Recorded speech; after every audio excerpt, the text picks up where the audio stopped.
기다려? 아니요. 그냥 이것저것 생각할 게 있었어요. 일은 잘 돼가? 어쩌면 잘 될 것 같아요. 잘 됐네. 근데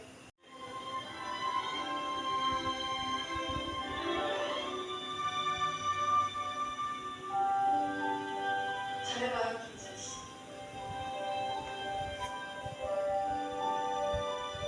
Magandang araw! Magluluto po tayo ngayon ng manok na may tokwa.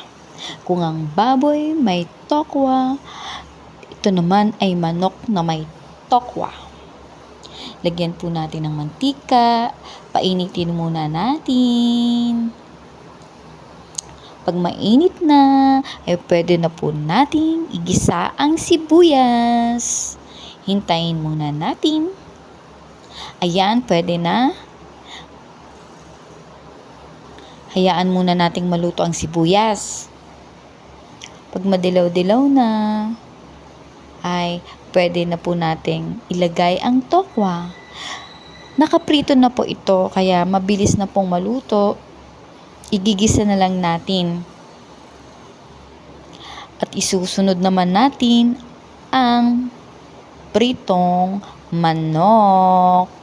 Naprito ko na po ito, nalagyan ko na ng konting asin at paminta sa pagprito para wala ng lansa. Ipinirito ko po para mas masarap. Medyo maiba-iba naman po ang ating lutong manok. At lagyan na po natin ng toyo. Tansyahan na lang, hindi ko na siya natakal. Hindi naman po ito maalat. Kasi konti lang nilagay ko at wala pong asin. Hindi na po tayo mag-aasin. Ngayon, idagdag na po natin itong suka. Medyo dinagdagan ko ng suka para medyo agaw-agaw ang lasa. Toyo at suka. Nilagyan ko na rin ng konting black beans, paminta, para mas masarap ang luto. At idinagdag po natin ang oyster sauce para mas lalong pinasarap ang ating manok. Halu-haluin lang po natin ng konti.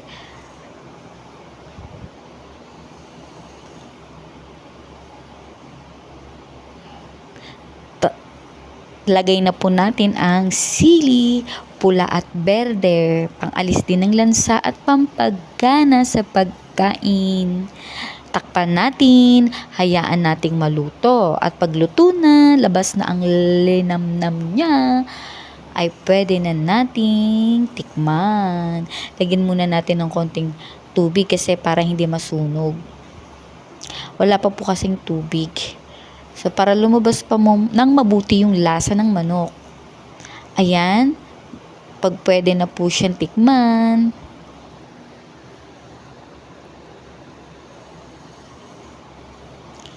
Lagyan muna natin ng konting asukal, pampalasa, para agaw, asim, alat, at tamis. Halu-haluin po natin ng konti.